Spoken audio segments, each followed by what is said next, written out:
Ok, donc, si on part d'un plan de formation traditionnel qu'on a fait. Donc là, c'est pour devenir un expert sur la solution cloud public, sur du MN, du WM, du SD, du LE. Après, qu'apporte le stream, c'est les points importants, c'est les ressources pédagogiques. Donc à la fois donc les scope items, soit via le Drive, soit directement avec SAP Formi. Donc, on montrera de toute façon comment y accéder par SAP Formi. Chaque fois, il y a différentes phases, hein. Donc, vous avez la partie supérieure qui vous indique éventuellement les ressources qui sont mises à disposition.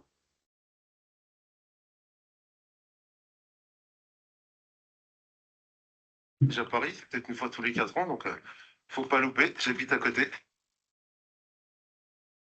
Donc, on a bien sûr les ressources pédagogiques et après, à chaque fois, les fondations. Donc, on aura toujours dans la construction du squelette de l'entreprise les premières phases, c'est savoir les scope items qui sont liés au master data. Donc, si on va sur tac, on a la partie à chaque fois ici hein, qui se trouve via le lien que je vais communiquer sur WhatsApp. Hein, c'est create vos données de base. Donc, dans les données de base, vous avez celles qui sont liées soit sur du cloud ou du on-prem, c'est plus ou moins la même chose. Donc, avec là, hop là, si je fais le maximum, les 100 par page.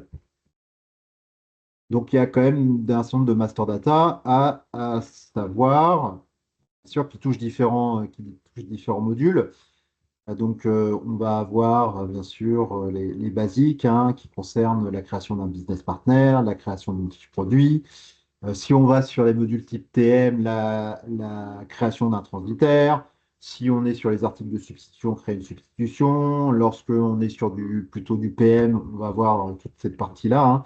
Ou sur du PP, les productions, les tools, les equipment, pour la partie PM, les work centers.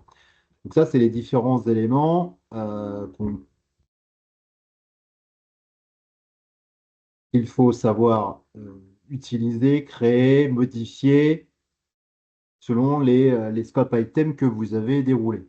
Alors, soit vous adoptez une donnée de base par scope item pour éviter de manipuler dans votre fiche produit, par exemple, de toucher à la planification, de toucher, je ne sais pas, est-ce que vous voulez gérer ou pas les répertoires sources d'appro. Après, c'est vous qui voyez comment vous les gérez, mais après, vous savez, dans 99, voire 100% des cas, quand il y a un flux qui ne va pas, bah, ça vient de la donnée de base. Donc, c'est des fois une petite chose, ça peut être un groupe de type de poste, ça peut être un type de planification, ça peut être beaucoup de choses. Toujours, donc par rapport à ce plan de formation, hop là, je fais les données de base, j'ai toujours mes petits écrans qui sont ouverts, donc ici, tout ce qui est données de base, et après, vous allez avoir donc chaque fois les petits codes que vous voyez ici, BNZ, BNG. C'est ce qu'on retrouve hein, tout simplement ici. C'est tous les codes. Quand vous voyez un code 3 chiffres, alors alphanumérique, c'est un scope item. Donc vous avez les master data script et vous avez les scope items. Donc après, quand vous voulez, vous n'avez plus forcément. آمين آمين آمين يا إلهي. Vous tapez master data script SAP. Quand vous faites ça, vous avez tout de suite la bonne page qui s'affiche hein, ici. Voilà. Donc, au cas où vous perdez l'URL, c'est relativement simple. Après, une fois que vous avez ça, on part du principe que vous savez gérer les données de base. Si vous ne savez pas gérer les données de base, on va prendre l'exemple du business partner, par exemple. Donc, j'ouvre la master data. Je peux regarder éventuellement ici, je vais taper partner. Voilà, donc j'ai j'ai le business partner. Et après, vous pouvez downloader ici hein, tous les master data scripts. Soit vous les cherchez individuellement, soit vous vous basez sur le petit élément que je vous ai mis ici, un scope item avec les différentes informations. Là, par exemple, si je regarde BNE, BND, hop, je me repositionne ici.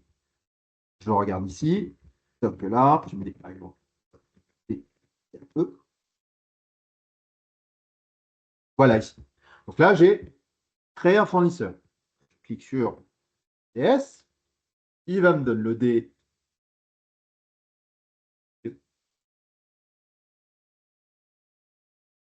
Aller plus vite. Ah, il met l'URL. Je pensais qu'il allait mettre directement le petit support. Je suis déçu. Alors, taper BNE. Ouais, là, c'est pour l'URL. Donc, il faut faire le zip ici.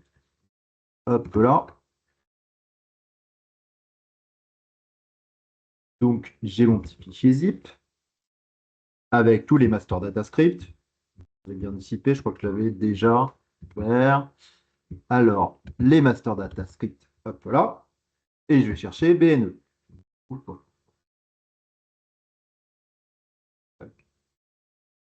BND, BN. Après, vous les avez en différentes langues, donc en allemand, en anglais, en espagnol, en japonais, en portugais. Après, à vous de voir si vous sentez à l'aise avec toutes ces langues-là, hein. Après, alors je ne suis pas sûr. Alors, je pense qu'il ne doit pas y avoir en français. Donc voilà, c'est là qu'on se rend compte que le français n'est pas une langue majeure. Donc l'allemand, l'anglais, l'espagnol, le japonais, le portugais, ZH, ça doit être nos amis chinois. Donc on va prendre en anglais.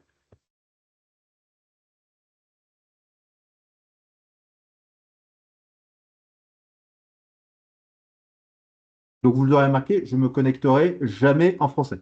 Jamais. Donc ici, j'ai donc créé un fournisseur.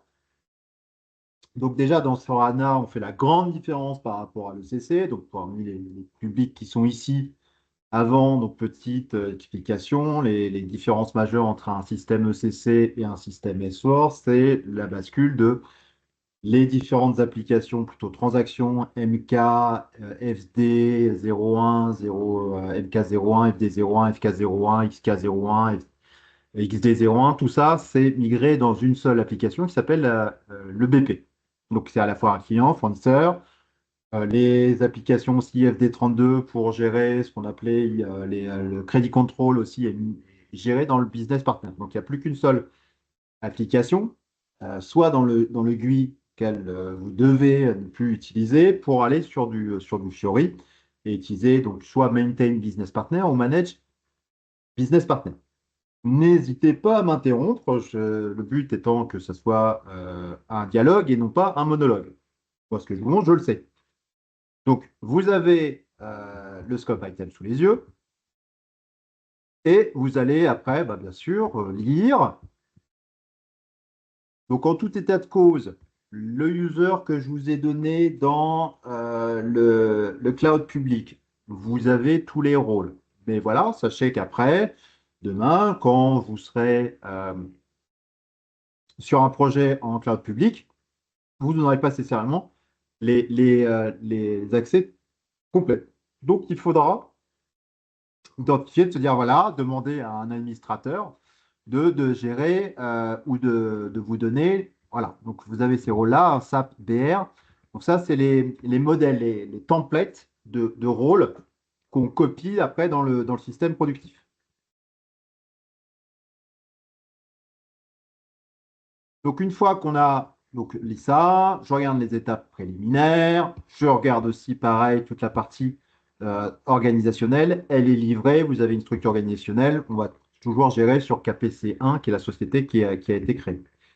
Donc vous passez, ça vous permet aussi bah, de regarder les différentes informations, hein. Tenez compte par exemple, là quand on parle de business partner grouping, c'est-à-dire que le système vous permet soit de gérer automatiquement un business partner qui va être sur une tranche de numéro interne, c'est SAP qui va incrémenter de 1 en 1 bah, le business partner, donc on va avoir le 1, puis le 2, le 3, le 4, ou vous avez des tranches alphanumériques qu'on dit externes. Euh, ça, on le fait dans les environnements démo lorsqu'on veut donner des business partners à des élèves. On ne fait que dans ce cadre-là, que dans des cadres bien précis, quand on veut, par exemple, identifier un business partner qui sera lié à une division. Peut-être que là, je vous ai perdu en disant, voilà, on va créer un business partner qui est lié à une division. Faites attention aussi à les faux amis, hein. Une division, division, en anglais, ça veut dire secteur d'activité. Division, c'est plant en anglais. Donc, pour l'instant, est-ce que c'est clair? Oui, juste une question, moi, sur les rôles, Oui, le sujet précédent, là. oui. Dans Public Cloud, on peut les modifier, non? Alors, bien sûr qu'on peut modifier. C'est-à-dire que mais que ce soit dans un système en cloud public, private ou on-prem, SAP met à disposition ce qu'on appelle des templates. Donc, un rôle template qu'on va après copier. Donc, à chaque fois, vous allez avoir, hop là, je remonte, où est-ce qu'il est ici? Ce qu'on fait, hein, c'est top là, je vais ici, je vais dans mon environnement, top là, pas là, ça c'est pas celui-ci, j'ai trop de fenêtres ouvertes. Pour ça, celui-ci. Yes. Oh.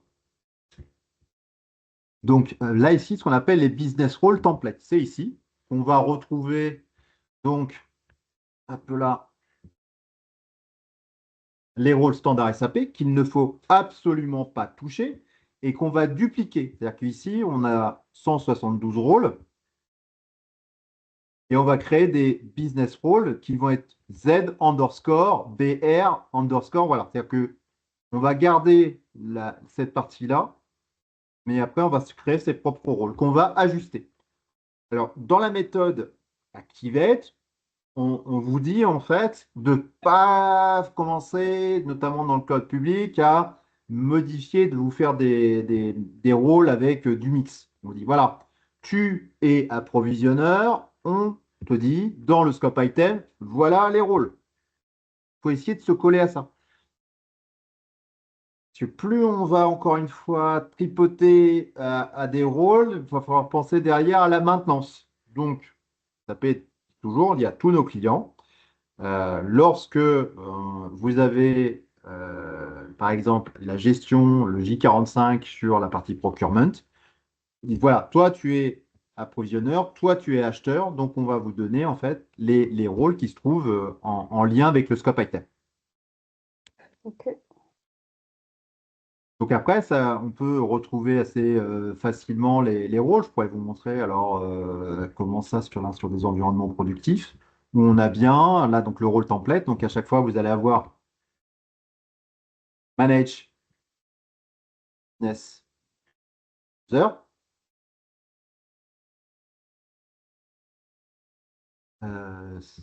Moi, j'ai le temps, c'est business.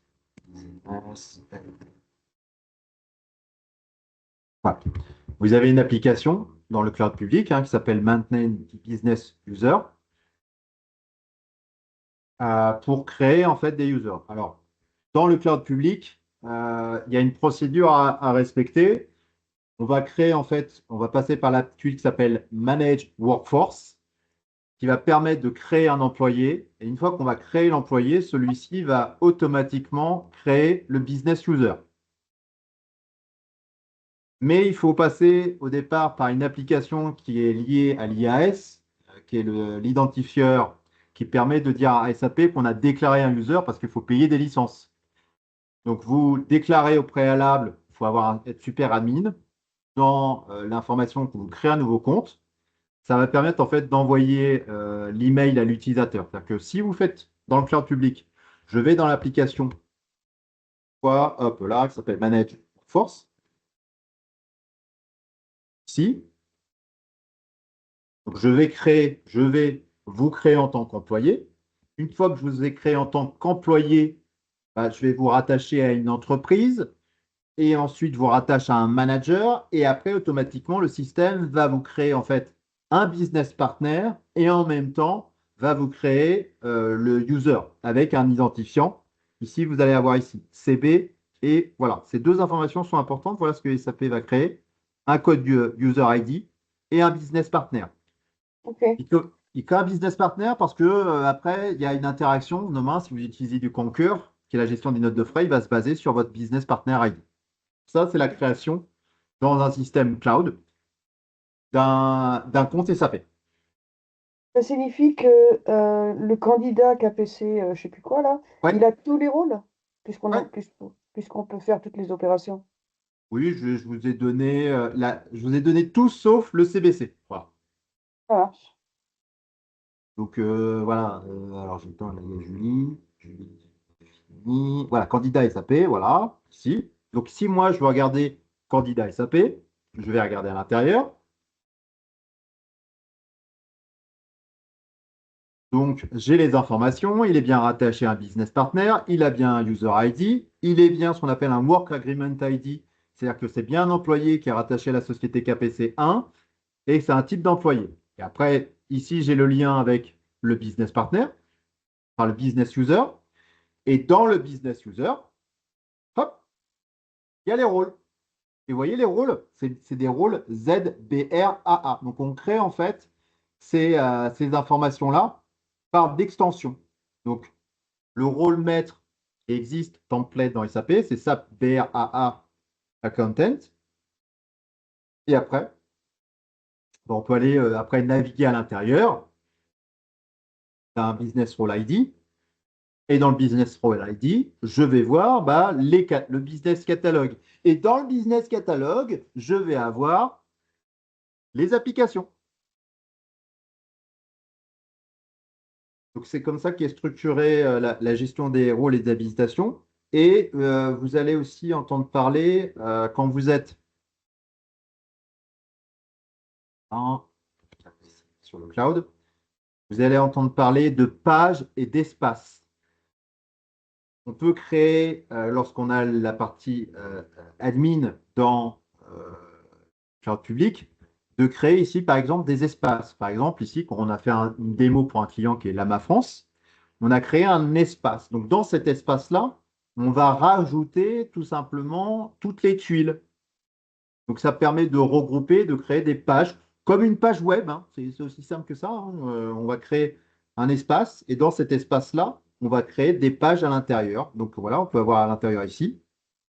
Là, j'avais fait différentes démos et j'avais fait ici des regroupements. Mais voilà, on peut créer pour des entreprises, quand on veut faire des démos, des préconfigurés avec toutes les applications à l'intérieur.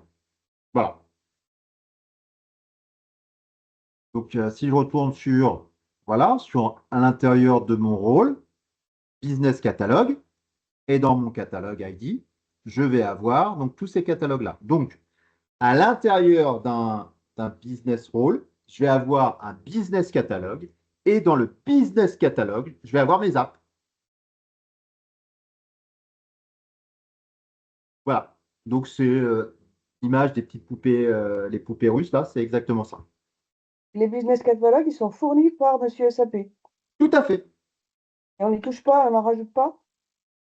Les business catalogues correspondent à tout ce qui existe, encore une fois, dans SAP, et notamment quand tu as des mises à jour qui se font en automatique. SAP est aussi capable de te dire des pre-created. Alors, il y a une app aussi qui te permet aussi de connaître tous les nouveaux business catalogues qui sont mis à jour. Et vous avez peut-être constaté des fois quand vous faites Manage Sales Order, vous allez avoir les anciennes, les nouvelles, et des fois vous allez avoir le mot deprecated. C'est-à-dire que pareil, lorsque vous créez vos propres catalogues, le souci c'est que vous allez vous retrouver dans votre catalogue avec des applications qui ne sont pas mises à jour correctement. SAP, encore une fois, vous dit te permet de créer bien sûr des catalogues ID, des rôles, mais pour être plutôt dans une logique, il ne faut pas oublier qu'on est sur une mise à jour en automatique tous les trimestres, de ne pas s'amuser à créer ça. SAP te dit non, tu parles du template SAP, tu le copies, et après tu ajoutes les business catalogues standards dans les business catalogues que tu as créés. Mais c'est juste une extension, hein, tu fais un copier-coller du template. Et si la question, c'est de dire, est-ce que tu veux créer un business catalogue avec les applications que tu souhaites? Oui, tu peux le faire aussi. Voilà. Si tu veux te créer un super business catalogue avec toutes les applications, tu peux. Mais on va te dire, ouais, mais ça vient à faire ce qu'on appelle un SAP All et SAP n'aime pas les SAP All. Et vous avez peut-être vu aussi là, ici, Self-Service, Advanced. Donc ça, c'est après, derrière, en fonction du price catégorie, bah, vous n'avez pas payé les mêmes prix au niveau des licences. Voilà. Comptez environ entre 1000 et 1500 euros hors taxe une licence par an. D'accord. Donc, une fois que vous avez donc, ces users-là, que, donc même principe, hein, si demain vous êtes ici dans un environnement de production et que vous lancez l'application et que rien n'apparaît, tout simplement, c'est que vous n'avez pas le catalogue. On le voit, hein, tout simplement, si je clique ici, je clique sur l'App Finder et dans l'App Finder, bah, dans la partie qui se trouve ici à gauche, bah, je vois en fait tous les catalogues. Si bien sûr je vois que 2 lignes, c'est que j'ai que 2 catalogues. Donc nécessairement, s'il manque des applications, c'est qu'on ne m'a pas donné les autorisations sur les catalogues. Donc, c'est très simple, hein, il me manque un catalogue. Soit je vais dans la tuile du catalogue et j'ajoute l'utilisateur au catalogue, ou bien je pars du user pour lui ajouter le catalogue. Donc, si je vais par exemple, il me manque un catalogue, bah, je vais dans Maintain.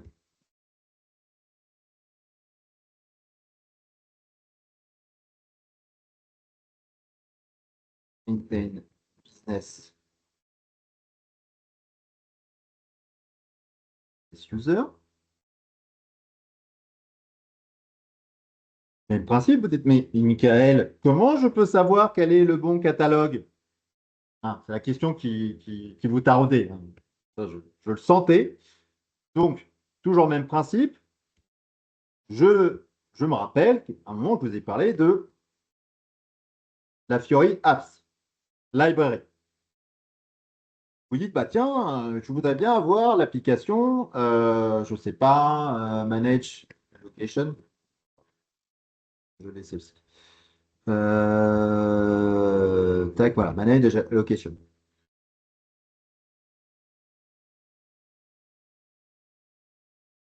Donc là, je tape Manage Allocation. Je regarde bien que je suis dans le public cloud. Je regarde que je suis bien sur la 2508. J'ai les informations sur l'application. OK, je la regarde. Je vois en même temps les scope items. Et je vais aller après dans Implementation Information. Je vais regarder dans Configuration. Et là, je vais avoir les informations. Wi-Fi, le data, le SAP Fiori Launchpad, le launcher. Hop, là, je descends et je vais avoir, je vous ai tout à l'heure parlé soit de page, donc je peux soit m'affecter une page, et je vois aussi les business catalogues. C'est là que j'ai les informations. Et donc les business roles. Et là, je peux dire, ah bah ok, la business role, parfait. Donc c'est l'un de ces trois-là que je dois m'ajouter. Donc je le note. Je vais après regarder pour, par exemple, si je voilà Fabrice, j'allais par exemple Fabrice, je vais lui dire, bah tiens, Fabrice, je voudrais bien lui affecter ce rôle-là. Et je vais dans la partie Assign Business Role. Je vais dans la partie ici Ajouter. Et c'est là que, hop là, je retourne sur mon écran, je vais regarder, hop là, on va prendre par exemple celui-ci, tac, tac, je retourne sur là, je vais regarder Z underscore BR content, je sélectionne le business role ID, je fais appliquer, et vous voyez maintenant, il a bien le rôle. Je sauvegarde, et voilà. Et donc maintenant, Fabrice a bien les accès sur le business role ID overhead à content. Et donc, il aura bien accès à l'application Manage Allocation. Si j'ai un doute, bah, je peux après naviguer dans mon application. Je regarde dedans donc, tous les catalogues. Et dans le catalogue, je vais avoir les applications. Là, je peux le voir ici, toutes les apps. Donc là, c'est toutes les apps. Donc, il y a au total 136 apps en dépendance avec ce rôle. Donc après, Fabrice, il pourra utiliser la tuile Manage Allocation. Donc une fois que je me suis géré correctement tous mes rôles, je peux très bien me dire, la première étape, je retourne, c'est la création de mon business partner. Je positionne, tac, tac, je descends, j'ai bien tout lu, je fais bien attention à tous les. Typiquement, sur le business partner, vous allez avoir deux apps. Donc, dans le scope, le Master Data Script, vous allez avoir une première explication sur Maintain Business Partner et Manage Business Partner. La différence entre les deux, c'est que Maintain Business Partner, vous allez entendre parler que c'est du WebGui. Et l'autre, c'est une tuile Fiori. WebGui, c'est pour toutes les applications qui correspondent à une transaction qu'on peut retrouver exactement dans le GUI. Si je tape BP et que je vais par exemple dans un SAP Logon avec 5 GUI, je verrai la même chose. C'est ce qu'on appelle du WebGui. C'est une extension dans Fiori d'une transaction. L'autre s'appelle Manage Business Partner. C'est du full Fiori, c'est-à-dire qu'elle n'existe pas en tant que transaction. C'est une application pure. Donc, si je vais, les deux créer un business partner, ça serait la même chose pour la fiche produit. Les gens se disent, ah, moi, je connais, notamment Rachida, tu connais la MM01 ou d'autres, MM01, MM02 et MM03. Ben, elle existe toujours dans le cloud public. C'est-à-dire que si je tape MM01, je vais avoir accès à la création d'une fiche produit. On va appeler ça du WebGui. Mais on a une tuile qui est full Fiori, qui s'appelle Manage Product, qui, elle, n'existe pas en tant que transaction. Voilà. Donc, vous entendrez nécessairement parler de WebGui ou de full Fiori. Alors, c'est très simple, je vais vous faire un moyen très simple. Si je regarde ici, quand je vois un code F quelque chose ici, Manage Allocation, je sais que c'est une tuile 100% Fiori. Tout ce qui commence par F, c'est Fiori. Tout ce qui ne commence pas par un F, c'est du WebGui. Voilà. Après, vous me dites pourquoi on a aussi des lettres ME21N. Dites-vous que tout ce qui est transaction dans SAP, c'est une étymologie allemande. Donc, pour ceux qui parlent allemand, c'est plus facile. Il y en a beaucoup qui parlent allemand? Pas moi. Non, anglais, mais. Voilà. Donc, l'étymologie, pour dire, ah bah tiens, quand je connais les tables, je me dis, bah, pourquoi ils ont appelé EKKO? Bah, c'est parce que c'est Einkopf. Voilà. Et le KO, c'est pour la tête. Donc, je fais des achats à EKKO pour COP. Donc, prenons l'exemple. Je veux créer un business partner, je veux créer un fournisseur, je veux créer un client. Donc, je me base sur, là, ici, je fais exactement ce que me dit le Master Data Script. Après, vous pouvez mettre un grain de folie, vous serez. Voilà. Mais au départ, apprenez-vous à faire une routine. Voilà, je suis. Donc, accéder à l'application. OK. Rien ne vous empêche de me dire, bah, vous pouvez faire une petite vidéo. Je vous dis à chaque fois, vous utilisez. Moi, par exemple, là, je suis ici. Bah, hop, là, par défaut, voilà, j'ai Loom. Donc, je pourrais enregistrer et après me faire des petites vidéos que je mets après tout simplement sur la chaîne. Voilà. Et après, je fais une jolie publication. Voilà. Là, vous faites pareil. Donc, je vais partir d'ici. Je suis là. Je prends l'information. Maintain Business Partner. OK. Je vais là. Je fais un copier-coller. Je sélectionne l'application. Hop. Là, je suis en train de créer soit un client, soit un fournisseur, soit un prospect. Voilà. Donc, ce qu'on appelle un business partner. Ça peut être voilà, une personne, ça peut être une organisation, soit un groupe d'organisations. Une personne, c'est vous et moi. Une organisation, tout ce qui est business partner organisation, c'est l'entreprise. Donc, je reste sur business partner. Là, ici, vous avez les deux petits boutons. Enfin, les trois. Donc, vous serez dans 99,9% des cas sur de l'organisation. Mais on suit ce que nous dit le système. Donc là, c'est ouvert. OK, il vous dit choisir organisation. Alors, c'est là, après, que la lecture du SAP Learning Hub vous aidera pour dire, ah, c'est quoi la différence entre une personne, une organisation et un groupe? Le scope item, là, ou le master data script, il ne va pas dans l'explication, il est dans la réalisation. À aucun moment, là, il vous dit, ah, tu crées une organisation pour les raisons suivantes. Ah, il te dit juste, ah, on va créer un business partner de type organisation. OK. Donc, je pars du principe que vous avez été tous des élèves disciplinés, que vous avez regardé au préalable les documentations pour dire, OK, je sais ce que c'est une organisation, je sais ce que c'est une personne. Donc, je clique sur organisation. Toujours le même principe, hein, je suis là, je suis. OK, organisation, créer organisation, s'affiche. Pour l'instant, c'est bon. Après, il vous dit, OK, entrez un business partner ID par une lettre, où on peut choisir. Donc là, il est dans le cas de l'external.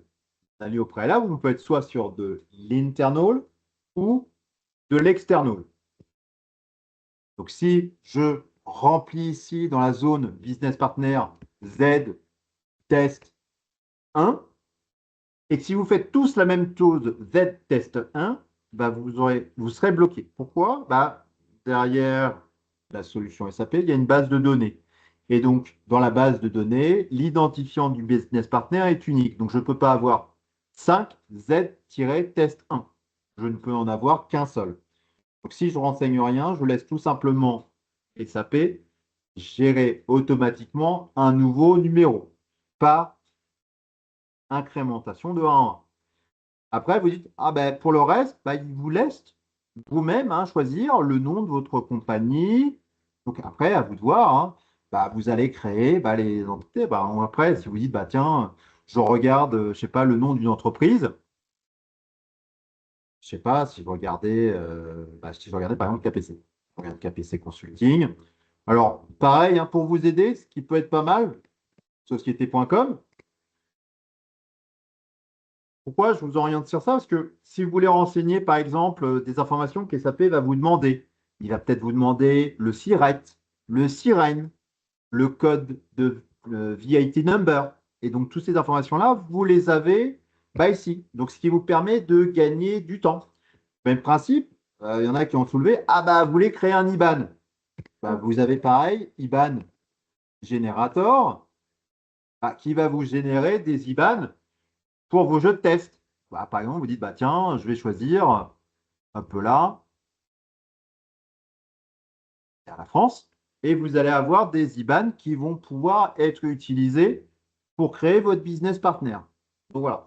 Donc ça c'est des accélérateurs. Pareil, si vous voulez créer des mandats CEPA, utilisez ce qui existe déjà, c'est-à-dire des générateurs qui vous permettent de gagner du temps. Faut-il encore savoir qu'il existe? Ah bah, grâce à ces CEPA-là, maintenant vous le savez. Voilà. Donc, vous savez que, voilà, en faisant ça, vous êtes sûr que le numéro que vous allez renseigner, il est correct. Pareil, vous avez ici des IBAN, des tax numbers et surtout des bank numbers. Donc, notamment, si vous créez demain des banques, pareil, sinon vous allez vous retrouver avec des messages qui vont vous bloquer, à moins de mettre vos propres coordonnées bancaires, ce que je vous déconseille plutôt fortement, de ne pas mettre votre numéro, le vrai numéro de compte. Donc, laissez plutôt ici des informations qui peuvent être générées. Donc, je retourne sur la création de mon business partner. Donc, je mets les informations, petite étoile rouge, obligatoire. Donc, je renseigne KPC, mais ça pourrait être, je ne sais pas, tiens, je pourrais créer par exemple Starbucks. Par exemple, là, je mets Starbucks. Là, je mets les informations. Donc là, si j'ai le moindre doute, je commence à faire. Donc là, je suis bien la procédure là qui est enseignée, toutes les informations, le street, le code langue, l'email, la forme légale, notamment aussi là les coordonnées bancaires. Vous avez des particularités selon les pays. Donc si vous n'êtes pas sur du Japan, vous ne le faites pas. Là, ici, je vais sauvegarder. Point aussi qui est important, lorsque vous êtes sur des tuiles type Fiori, vous avez ici, en bas à droite, vous allez avoir le draft, ce que vous n'avez pas sur du WebGIS. Ça aussi, c'est une grande différence entre un WebGuide et une tuile Fiori. Sur les tuiles Fiori, vous avez la notion de draft. C'est-à-dire que vous avez une coupure réseau, vous sortez sans sauvegarder, bah, vous pouvez retourner et vous n'avez pas perdu ce que vous avez fait. Ici, bah, si je suis sur du WebGuide, si par exemple je fais cancel, je dois tout recommencer. Donc ici, je peux faire sauvegarder et je regarde ce que SAP va me dire. Voilà. Donc là, j'ai créé par exemple mon business partner 1461. Alors, je l'ai créé, ça ne veut pas dire qu'il est pleinement opérationnel parce qu'il lui manque encore beaucoup de choses. Mais déjà, en moins d'une minute, je peux déjà avoir créé mon business partner. Là, si vous dites, bah, si j'essaye de suivre le scope item, vous dites, bah, tiens, je m'arrête là, j'ai créé mon business partner. On va faire la logique, hein. Je pense avoir fait, je me dis, bon, je ne vais pas plus loin que ce qu'il y a indiqué ici. Par exemple, là, il vous dit bah, de créer pour l'organisation d'achat. Bah, ça a une utilité. Si, après, pareil, hein, je pars du principe que vous avez lu correctement le Learning Hub. Dans le Learning Hub, on va vous expliquer à quoi sert d'étendre un business partner sur une organisation d'achat. À quoi sert d'étendre un business partner sur une société. À quoi sert les business roles dans un business partner. À quoi sert les fonctions partenaires dans un business partner. À quoi sert la banque, ou plutôt l'IBAN, dans un business partner. À quoi servent les classifications fiscales, etc., etc.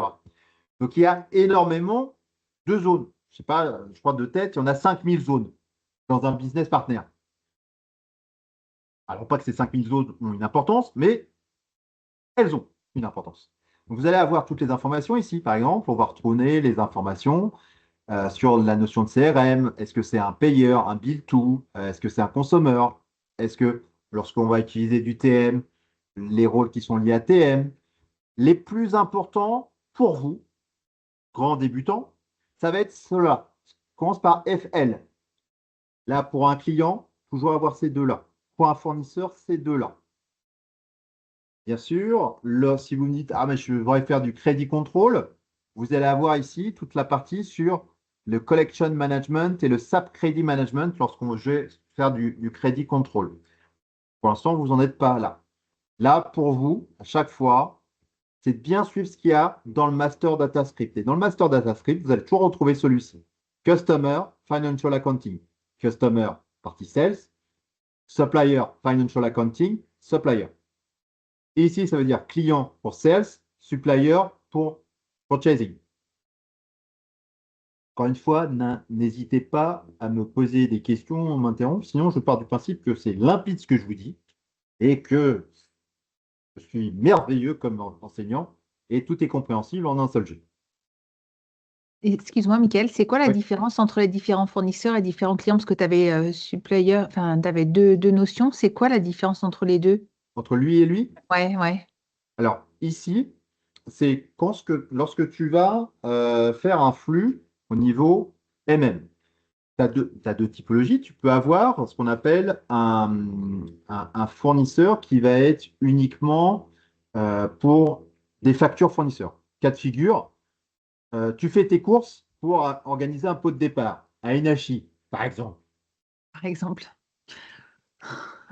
Tu ne vas pas créer tout un flux pour dire, alors je vais créer le fournisseur Édouard Leclerc, le magasin d'Édouard Leclerc, pour après passer une commande, pour après réceptionner cette commande de petit four, et enfin faire la facture fournisseur. Bah, tu vas juste créer ce qu'on appelle un fournisseur divergent, donc qui va être D'accord. uniquement pour la partie de saisie d'une facture fournisseur. Excuse-moi, c'est pour une seule commande alors? Juste pour faire alors l'équivalence de ce que tu pouvais faire quand tu fais, par exemple, une FB60. Quand tu fais directement une facture fournisseur sans dépendance avec un flux d'appro. D'accord. D'accord. Ouais, donc Mais c'est ça pas peut aussi vraiment- servir lorsque tu fais un flux avec une commande d'achat, parce que qui dit commande d'achat, dit à un moment, on va recevoir la facture de ton fournisseur. Donc ici, ça permet de faire le lien avec soit ce qu'on appelle une facture directe, sans lien avec un flux d'approvisionnement, mais aussi à faire une facture fournisseur indirecte, c'est-à-dire en lien et en dépendance avec une commande d'achat. Donc si le fournisseur n'a pas cette vue-là, vous ne pourrez pas créer de facture fournisseur. Est-ce que ça signifie que la compta, elle a une base client et fournisseur? Alors, là, ici, c'est pour faire de l'account payable.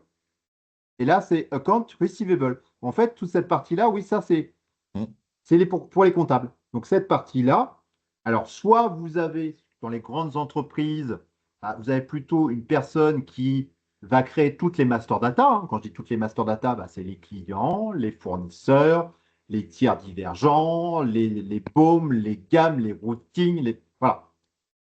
Si vous êtes plutôt dans le cloud public, vous allez avoir plutôt le responsable, on va dire, achat, appro, tout ça, qui va s'occuper de cette partie-là, va gérer la partie uniquement fournisseur, ce qu'on appelle classiquement appro, et le comptable qui va être ici.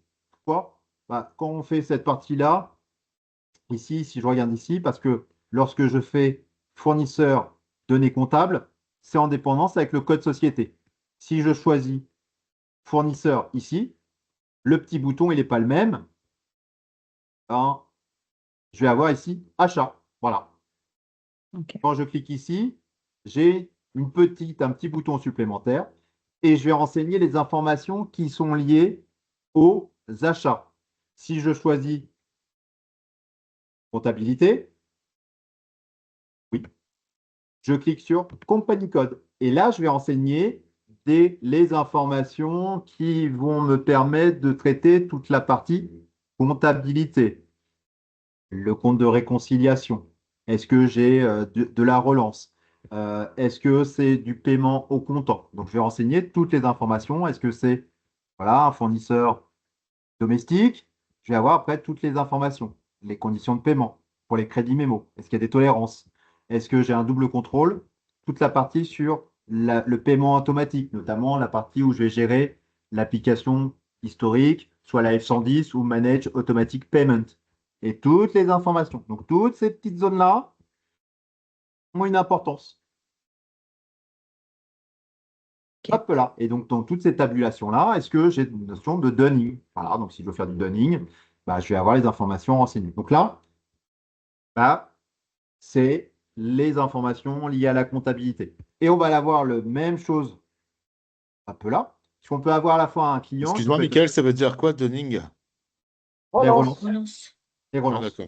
Ok, merci. Procédure de relance. Ok, merci.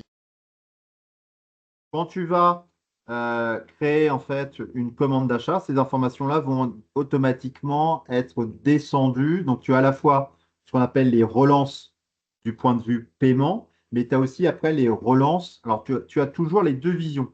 Tu as l'approvisionneur qui peut relancer, mais on va être plutôt sur une relance. Tu ne m'as pas confirmé la commande, et là, c'est plus de la relance côté achat. Et le dunning, lui, c'est vraiment tout ce qui va être des relances pour le paiement. Donc, c'est géré. Donc, tu as des procédures qui sont préconfigurées dans le système. Voilà, avec différents niveaux. Ok. Donc, ça, c'est. Vous trouverez toujours dans les master data script toutes ces informations-là. Donc, là, ici, si je regarde dans mon master data script, il va vous parler des données générales, tout ce qui va être lié à la société, tout ce qui va être lié à l'organisation d'achat. Donc, je peux très bien commencer mon flux en créant mon fournisseur uniquement ici pour les achats. Donc, ce qui va me permettre de créer ma commande d'achat, de faire ma réception, sauf que ça va me bloquer au moment où je vais faire mon contrôle facture, parce que le système va dire, hé, attention, moi je ne sais pas à quelle grosse société rattacher cette facture fournisseur et quelle entité juridique. Donc bien sûr, à tout moment, je suis ici, je sauvegarde, je peux revenir plus tard et le faire. Mon fournisseur peut être rattaché à une ou plusieurs organisations d'achat. Est-ce que pareil, ça vous oblige aussi à se dire, ah ok, j'ai une notion d'achat centralisé, d'achat décentralisé. Mon fournisseur, ici, que je crée, Starbucks, moi, dans mon groupe, c'est un groupe international, il va être attaché à une société américaine, une société espagnole, une société. Ça restera le même fournisseur, ça restera Starbucks, mais il va être étendu à toutes les sociétés parce que les achats sont peut-être décentralisés. Donc après, chaque entité va pouvoir faire ses achats avec ce même business partner. Mais il sera rattaché à plusieurs organisations d'achat, il peut être rattaché à plusieurs organisations commerciales, il peut être rattaché à plusieurs sociétés. On verra aussi quand vous êtes après dans un niveau de maturité avec le business partner qu'il y a des notions aussi de relationship, notamment si vous voulez gérer des contacts avec votre business partner. Donc, service objet, c'est que si vous voulez ajouter un PDF ou des documents avec votre business partner. Donc là, hop, là, j'ai bien descendu tout mon script, j'ai bien respecté tout ce qu'il fallait, donc tout est bon. C'est après que je peux attaquer. Ça ne me regarde pas. Donc, j'ai créé mon business partner, j'ai fait ici la partie supplier, j'ai fait la partie voilà, customer. Là, je descends et je pourrais très bien dire, après, je fais la même chose pour les articles, même principe. Je crée des articles matières premières, des articles produits finis, etc. Une fois que j'ai créé mes produits, bah, je dois me constituer du stock. C'est toutes ces étapes-là. Si je passe après sur le J45, on va être toujours sur le même principe. Donc, j'ai un scope item, J45. Hop là, je suis ici. Vous avez noté correctement le lien ou vous regardez sur le drive. Si vous ne voulez pas passer par le drive, vous voulez vous familiariser avec le process navigateur. Donc, vous prenez le S-User, vous vous connectez à SAP Fourmi. Vous avez le lien pour aller dans SAP Signavio Process Navigator. Vous êtes ici dans Search in SAP Signavio. Voilà. Vous regardez, ah ok, je suis sur du cloud ou je suis sur du cloud private. Private Cloud Edition ou on-prem, c'est le même combat. C'est-à-dire que dans le catalogue, c'est la même. En gros, vous ne verrez plus jamais la notion de on-prem. Et SAP ne veut plus qu'on parle de on-prem. Il veut qu'on vende du cloud, du cloud, du cloud, du cloud. Donc, vous allez jamais voir ici de on-prem. C'est bien ici pour le on-prem, Cloud Private Edition. Et pour le cloud public, c'est ici. Je me mets sur le cloud public.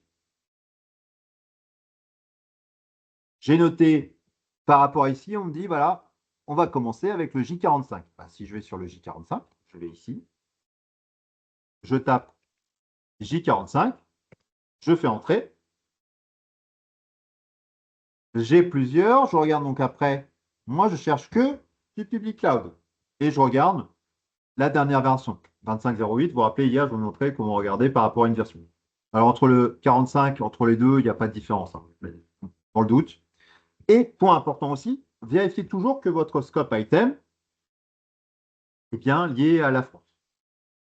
On a des scope items qui sont bien particuliers pour le Brésil, pour les États-Unis, tout ça. Donc nous, on est plutôt sur un modèle donc cloud public France. Donc vous n'aurez pas, par exemple, si vous dites tiens, j'ai envie de faire un scope item sur le Brésil, non, vous ne pourrez pas. Vous pourrez le faire dans le Learning Hub.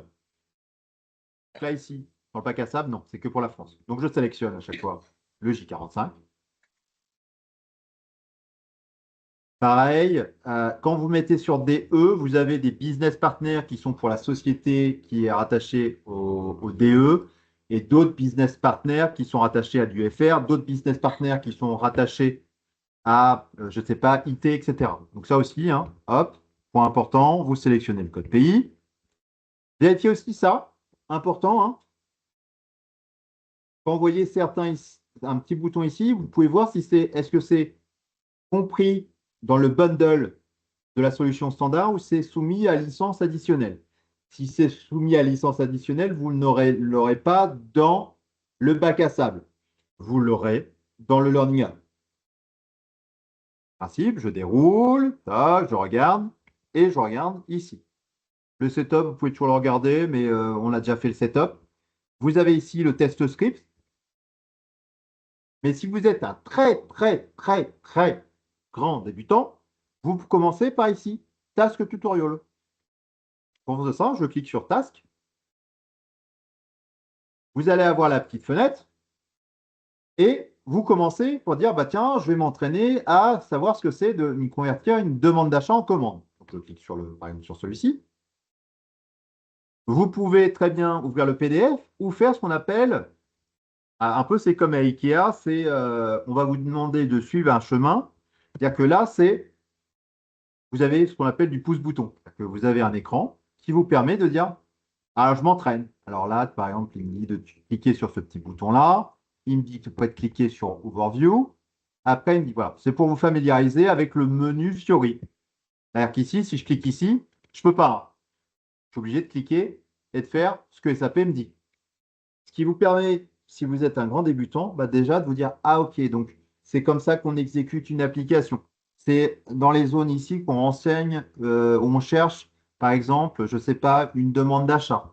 Tiens, ah bah quand je clique sur Go, ça me permet de. Voilà, ça vous permet tout de suite bah, de vous familiariser avec les écrans.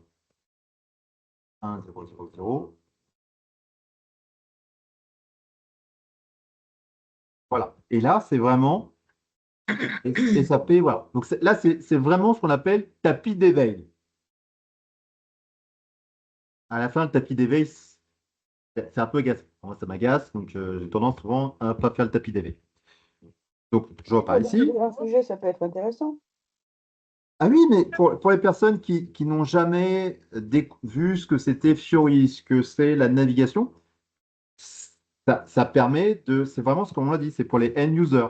Donc, vraiment, pour les personnes qui n'ont jamais connu, jamais vu SAP, bah, je clique ici, je les fais tous les uns après les autres, et une fois que je me dis, oh, ok, maintenant je me fais le test script. Donc, j'ouvre le test script. Et c'est là que maintenant je peux m'attaquer.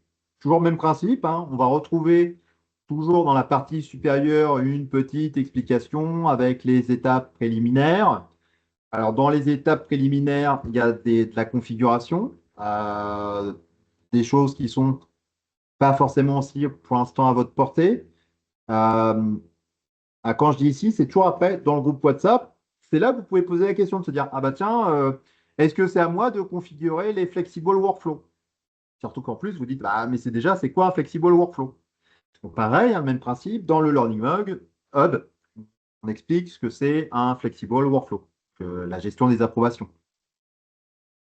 Ils font aussi des fois un petit récap par rapport aux données de base qui doivent être mises à jour par rapport au scope item à dérouler. Quand bien même vous avez créé le fournisseur avec les sociétés, avec l'organisation d'achat, si vous voulez par exemple utiliser la fonctionnalité de conversion en automatique de la demande d'achat en commande, bah, il vous dit de vérifier les éléments suivants. Si vous êtes après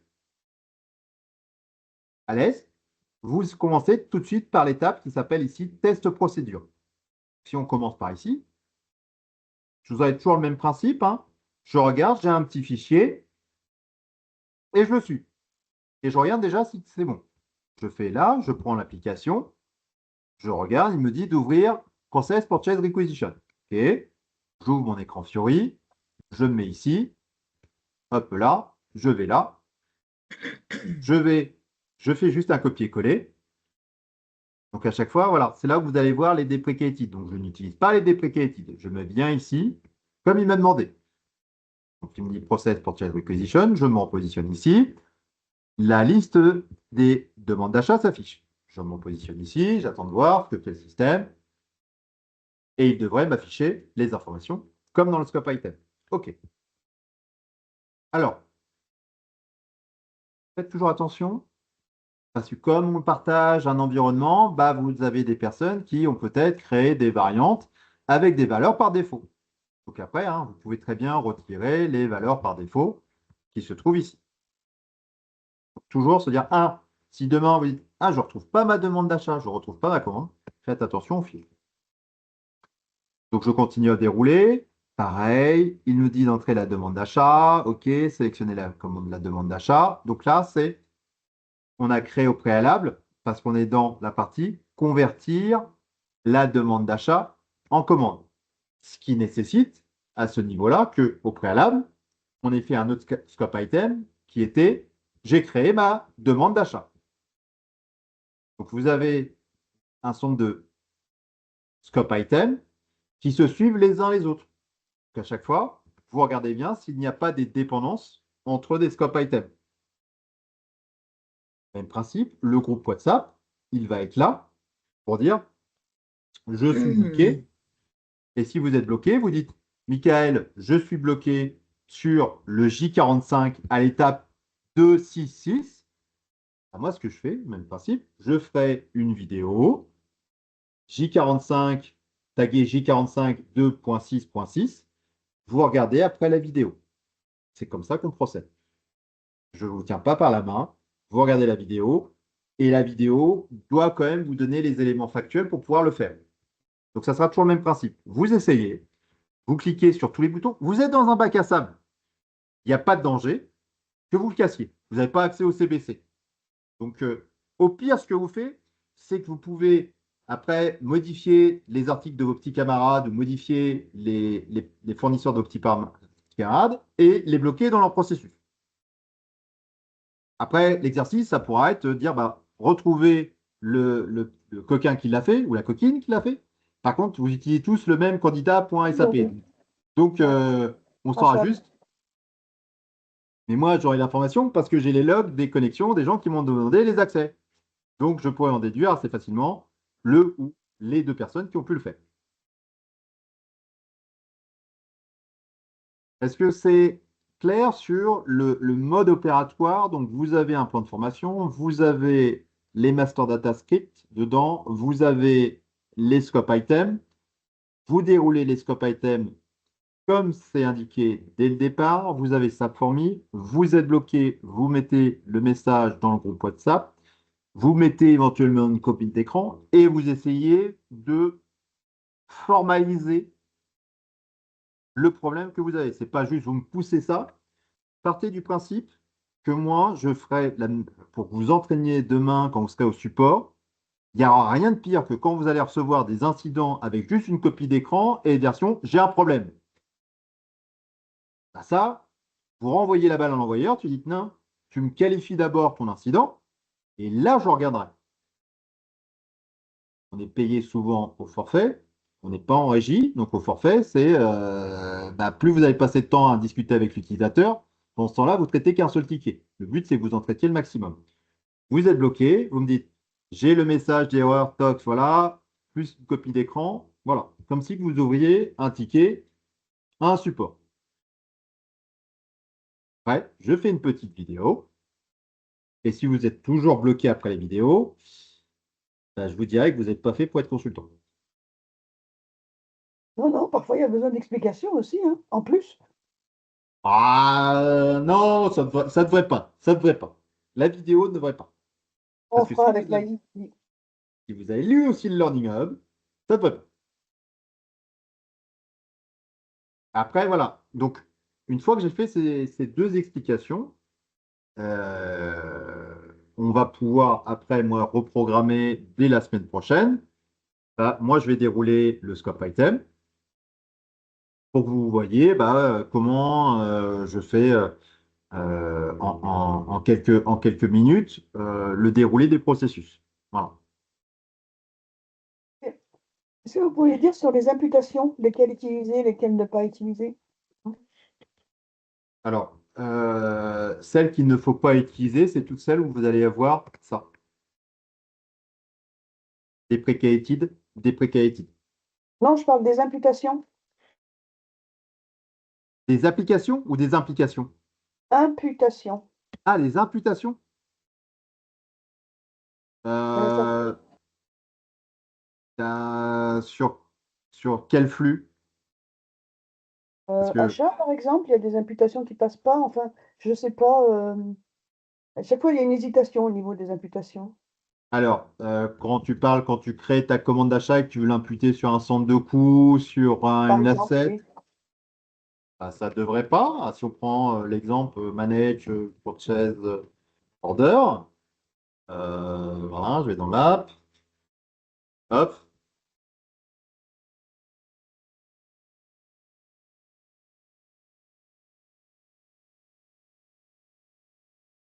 Donc là, je suis sur une commande d'achat, je fais créer.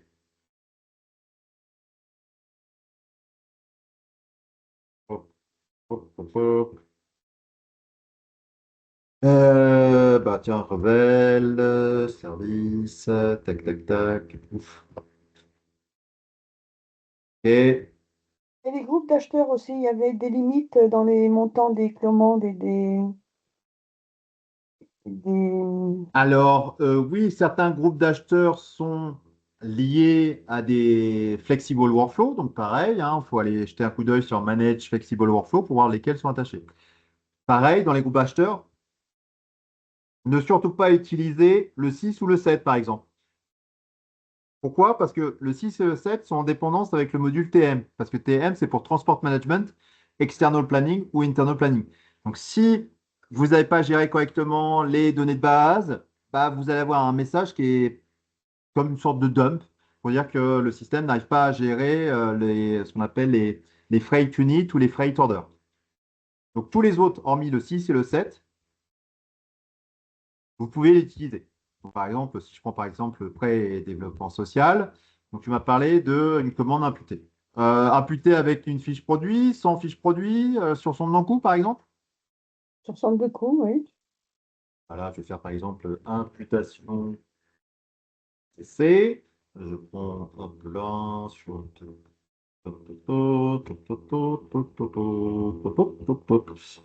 Tac. 150 € pour une précise. Donc là, donc une commande imputée, je peux la faire avec ou sans référence à un code produit. Après, je vais dans le détail de mon item et je vais sélectionner mon imputation. Donc ça peut être une imputation simple, ça peut être une imputation aussi multiple. Donc là, ici, je vais dans Account Assignment Category. On va choisir donc le Cost Center. Donc je vais avoir une petite tabulation qui va se greffer pour ajouter mon imputation. Donc ici. Donc là, par exemple, je peux prendre ce centre de coût-là, j'en ai différents. Alors, pareil, vous avez des centres de coûts qui sont avec un budget. Si le budget il est atteint, vous ne pourrez pas sauvegarder votre commande parce qu'il vous dira que le budget qui a été alloué à ce cost center, notamment ceux que j'ai créés là, ici Natculture, Regara, ETA, c'était pour faire une démo pour un client. Ouais. Donc, il voulait vérifier que lorsqu'on définit, par exemple, un budget de 50 000 € sur un cost center et que j'avais consommé la totalité de mes commandes sur cette imputation-là, je ne pouvais plus passer.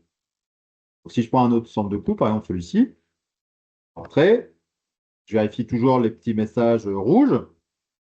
Là, par exemple, il me demande un compte général. Je n'ai peut-être pas mis en place toutes les dérivations. Pareil, je vais choisir ici les achats. C'est peut-être ça qui te manquait. C'est que tu n'avais peut-être pas ton compte général. Possible. C'est ça. Il faut que ça soit bleu ici. Si c'est rouge, il y a deux informations. Donc, ce qu'on appelle la détermination automatique des comptes. On peut avoir ici le centre de coût en dépendance avec le compte général. Si ce n'est pas le cas, c'est toi-même qui dois saisir un compte de classe 6. Et bien sûr, tu as appris par cœur ton plan comptable et tu sais ce que c'est des comptes de classe 6. Je vais le faire ce soir. Voilà. Donc, c'est pour ça que des fois, lorsque on a notamment un peu étudié un plan comptable, on sait tout de suite, ah bah tiens, à quoi correspondent des comptes de classe 1, 2, 3, 4, 5, 6, 7, le compte 505, le compte 408. Ah, bien, oui, ok, donc on a du 408 quand on fait une entrée de marchandises. Donc, ça permet de se dire, ah ok, je dois mettre un classe 6, je ne vais pas mettre un classe 7. Et donc après, pour vous aider aussi sur les comptes généraux, si vous mettez déjà 6, je mets déjà là, et après vous avez, alors il y en a 104, vous avez une désignation. Vous allez regarder, voilà, tout ce qui va être les expenses, les dépenses, les dépréciations. Donc vous avez aussi des informations, voilà, sur les donations, les achats de services. Voilà. Ça, c'est ce qu'on a. Donc vous avez deux informations, ce qu'on appelle les comptes de stock et les comptes d'achat. Lorsqu'on est sur l'imputation, sur de la consommation de frais généraux, vous allez avoir voilà, 65. Donc là, je vérifie toujours quand je suis sur une imputation, que ce soit sur un cost center, un asset, sur un code projet, je vérifie qu'ici, je n'ai pas de message rouge. Warning, c'est juste dire, bon, est-ce que la date, tu nous demandes de passer une commande pour aujourd'hui, est-ce qu'elle peut être tenue? Ouais. Donc je fais appliquer. Et je vérifie toujours ici que je n'ai pas un petit liseré bandeau rouge. Et après, je peux sauvegarder. Mais j'ai un draft, hein, c'est-à-dire que si j'ai un message rouge, bah, ça me permet d'aller d'investiguer. Mais là, en soi, une commande d'achat, voilà, imputée. Quand tu as parlé tout à l'heure de détermination automatique des comptes, c'est-à-dire que tu imputes ton compte, par exemple, soit par rapport à ton fournisseur, soit par rapport à, je ne sais pas, enfin, tu peux le déterminer, tu peux construire en fait l'imputation automatique en fonction bah, de tes clés de répartition, enfin de ce que tu as décidé. C'est Ça ça, peut être. dans ce qu'on appelle ici dans Manage.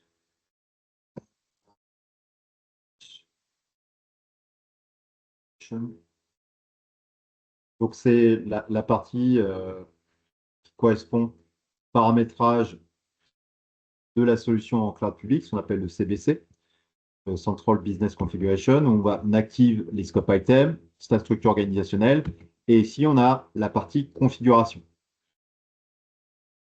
Et dans la partie configuration, ce que on utilise ce qu'on appelle, dans les solutions on-prem, hein, ce qu'on appelle l'OBYC, l'OBIC, où on va gérer, ou l'OKB9, où on va avoir la détermination automatique des comptes. Bah, on a la même chose pour dire, bah, lorsque je renseigne, des fois on cherche grâce avec des mots-clés ou automatiques. Par exemple, on se dit, bah, tiens, je regarde tout ce qui va être automatique. J'ai des informations là sur, hop là, sur tous les points de paramétrage. Et dans tous ces points de paramétrage, je vais avoir la détermination automatique des comptes qui va me permettre, lorsque je renseigne, par exemple, un article qui est rattaché à une classe de valorisation et cette classe de valorisation derrière me permet d'avoir le compte général ou bien d'avoir le centre de coût, là oui, ça sera bon. Ok. Mais toutes ces informations-là sont déterminées, oui, dans le CBC. D'accord. Ok, merci. Ça aussi, que ce soit lié à un article. Et pareil, hein, dans le CBC, j'ai utilisé ce qu'on appelle un groupe de marchandises. Et dans le groupe de marchandises, pareil, il doit être rattaché derrière une classe de valorisation pour avoir une détermination automatique des comptes. Et même si on ne vous l'avait pas fait, vous pouvez le renseigner manuellement. Donc, il ne faut pas non plus se dire, OK, faut juste se dire, le système me demande un compte général. Je n'ai pas défini dans le CBC la détermination automatique. Je dois le renseigner manuellement. Voilà. Donc, voilà, le CBC, c'est ça. Vous entendrez parler de Central Business Configuration. C'est là où, lorsque vous êtes avec la solution qui est brute, vous commencerez par dire, OK, mon petit client, il me demande d'activer les scope items. Donc là, il y en a 379 qui sont activés. On les active. Voilà, on fait add, add, add, add. Après, une fois qu'on a activé les scope items, on va dans la structure organisationnelle. C'est là où on va créer, bah, voilà, je crée la société, je crée la division, l'organisation commerciale, les magasins, les organisations d'achat. Ça ressemble à ça, avec toutes les informations, avec les magasins, voilà. Donc, on peut avoir plusieurs entités. Et une fois qu'on a défini notre structure organisationnelle, on peut aller faire donc la partie configuration, hein. Dans la partie configuration, bah, comme tu l'as souligné, Laure, ça va être la détermination automatique des comptes. Ça va être, est-ce que les groupes d'acheteurs, les groupes de marchandises. Donc, on a quelques points de paramétrage qu'on doit gérer. Voilà. Le reste, c'est bah, du standard SAP. Ok. Voilà pour aujourd'hui. Est-ce que vous avez des questions avant de clôturer cette session? Moi, ça va, c'est intéressant. Merci. Merci pour la démo. Bonsoir. Donc, dès mardi prochain, on pourra redérouler tout simplement bah, des scope items en fonction, encore une fois, de ce que vous avez envie. Comme on dit, on est sur la règle du FIFO, hein. Les gens qui souhaitent que je mette dans une to-do list, bah, les scope items, on les passera les uns en revue après les autres. Si personne n'a besoin de citer, c'est moi qui, arbitrairement, va dérouler des scope items. Oui, Divin. Bonsoir. Ça excusez-moi, où trouver les drafts de master data que vous avez présentés? Les? Les drafts de master data que vous avez Ah présentés. bah alors si tu regardes dans le WhatsApp, là j'ai indiqué l'URL. Donc quand tu cliques dessus, tout en bas, tu as download le fichier zip. Donc tu as un lien URL qui est dans le groupe WhatsApp. Ok, merci. Si je remonte, hop là, je repartage mon écran. Dans le groupe WhatsApp, j'avais envoyé l'URL. Toc, toc, toc, toc, toc. Alors, tac, là, et comme sinon, donc là, ici. Et quand tu es là, tu arrives ici, tu vas tout en bas de l'écran, tu as ici, download zip file avec tout. Et dedans, tu as tout le fichier zip avec là, tous les scripts de master data multilangue. Voilà. Ok, merci. Et à chaque fois, un moteur de recherche chez votre ami. Donc, quand vous êtes sur un moteur de recherche, vous tapez Master Data Script SAP. C'est ça le mot-clé. Master Data Script SAP. Et vous avez. Voilà. Ouais, vous avez d'autres qui peuvent envoyer sur quoi moi j'ai commencé, de la fameuse aide SAP. Donc, c'est ce qu'on se lisait avant, lorsque l'ère de l'Internet a débuté. On avait juste ça comme site Internet. Voilà. C'est comme ça que j'ai commencé à faire mes guides en faisant ça. Je ne vous demande pas de refaire pareil. Après, ça peut être aussi un moyen de vérifier, de dérouler tous les processus. C'est une autre matière. Donc, voilà. Autre question? C'est bon pour moi, merci. C'est bon pour tout le monde? Pas de questions? Je peux fermer pour ce soir? Merci, Merci. à bientôt. Ouais, merci, Oui, Mickaël. merci Bonne bien. soirée. Merci. Bonne soirée. Bonne soirée. Bonne soirée. Ça va tout le monde.